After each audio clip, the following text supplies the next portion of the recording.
Hello, I'm Chief Warrant Officer for Victor Pinion, U.S. Navy retired, telling some stories about my naval career. Well, this one is a recreational story for my family and I. I was in the fire department and crash crew at the Naval Air Station in South Weymouth. And so I worked port and starboard, meaning every other day I had 24 hours off duty. And then about once every 8 days we would have like what they call a Kelly day, where you'd have 3 consecutive days off duty. So it's on one, off one, on one, off 3. That worked out pretty well. It gave me quite a bit of time off to do things with my family. So Joe Mullins had took me out. He lived right on the beach. He had 2 boats. He took me out and showed me where the best fishing was out in Massachusetts Bay Harbor. And so I bought myself a 16-foot aluminum Starcraft fishing boat with an 18 horsepower long shaft Evinrude motor. And my family and I would go out fishing, and we had a tent where we would go out and pitch our tent on Grape and Rainsford Islands.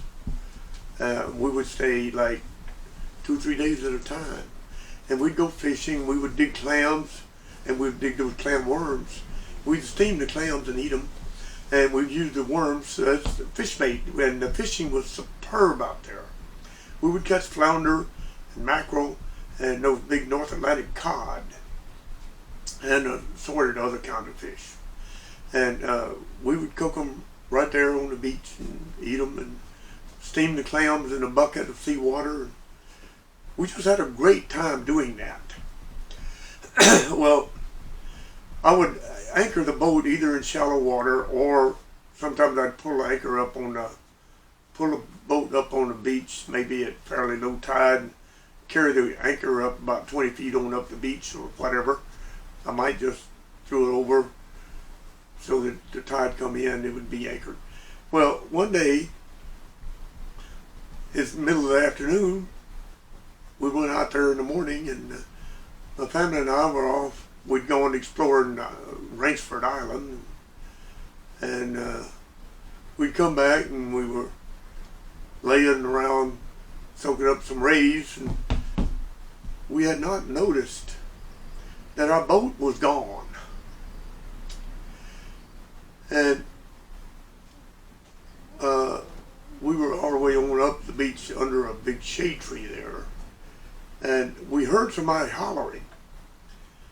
And we looked out there, and it's the Coast Guard in a small little boat towing our boat by its anchor. And they yelled, and we went running down there. I went running down there looking. Of course, the whole family did. They yelled, "Is this your boat?" And I go, "Yeah." So he threw the anchor at me. "Well, anchor it better." "Okay, thanks."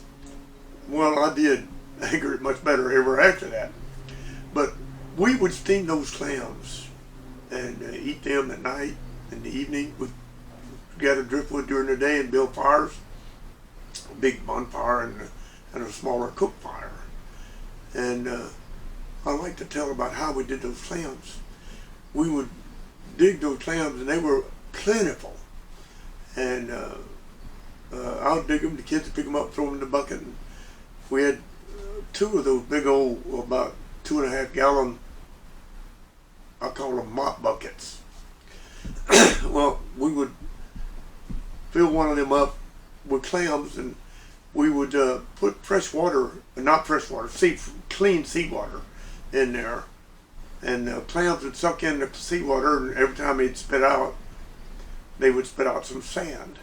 Well, we would fill the other bucket with clean seawater, and they would dip the clams out of this one with our hands and put them in that one, and there would be sand in the bottom of the bucket. But we would rinse that out and put more clean water in there, and an hour or so later we would shift the clam back over to it. And we keep doing that until there's no sand in the bottom of the bucket. That means all the sand, none of the clams have any sand left in them.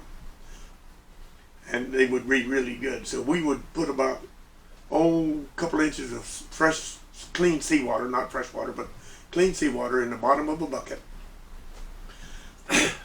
Fill it about 2/3 full of clams, nestled it in a bed of coals, and we had a piece of tin we'd put over the top of it, and those clams would open up, and when they would lift that tin up, that means they're done. We'd go over, my family and I would gather around the fire, sitting on whatever we had to sit on, lawn chairs, beach chairs, chunks of wood, whatever, and we would pick those clams out of there and grab by the neck skin of the clam, and pull it up, and the whole clam, belly and all, would come out of the shell. Hold it over our mouths and put the clam in your mouth, pull the skin off, and eat the rest. Throw the skin out, throw the shell over the other shoulder. And we'd do that until the bucket was empty. We loved that. That was fantastic. Great fun. Well, we'd go swimming during the days, and we'd also go fishing during the days, and we would catch a bunch of different fish. In the summertime, one of the favorites for us to catch was flounder.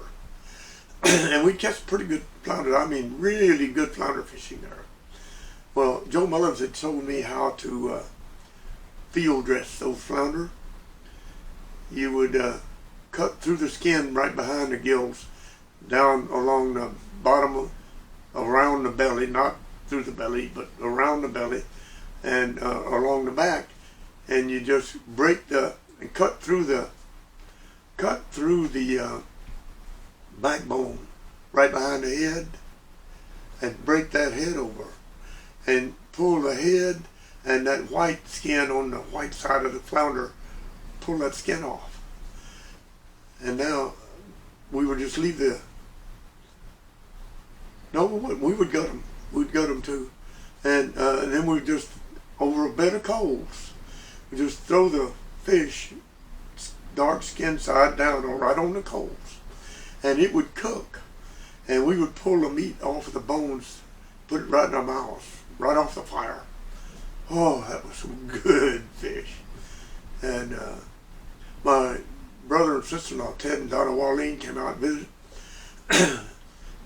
We took them out fishing, and we caught some fish and we cooked them that way. Ted proclaimed that was the best fish he'd ever had in his life. Well, it was mighty good. I mean, it's about as fresh as you can get. And cooking it like that and pulling it right off the bones with your fingers, that was good. We didn't need any condiments or anything, just eat straight the fish. It was delicious. One night, I had pulled a boat up on the beach. We'd been out fishing all day, and I pulled a boat up on the beach. My family and I, it's probably 10 o'clock at night or so, and it's dark. We'd all gone to bed. And we heard what sounded like a man and a woman down there at our boat talking to each other. We couldn't understand what they were saying. So I decided I'd go out there. I was wearing a swimsuit. That's all we wore the whole time we'd be out there camping. Me and our dog Footsie, I unzipped the tent, and me and Footsie went out there. I had one of the big long 4-cell D-cell flashlights.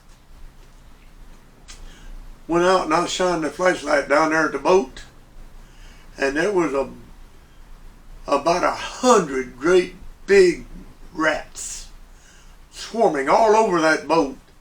They were licking up the fish slime and eating the bait that was still left around in the boat. And when I shined that flashlight, all of them looked at me, and all of their eyes glowed red. My hair stood up. Footsie's hair stood up.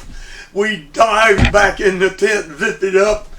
Footsie went to the bottom of the sleeping bag, and we stayed there the rest of the night. Next morning, went down out of the boat. It's clean as a whistle, just like somebody had washed it. Thank you, rats.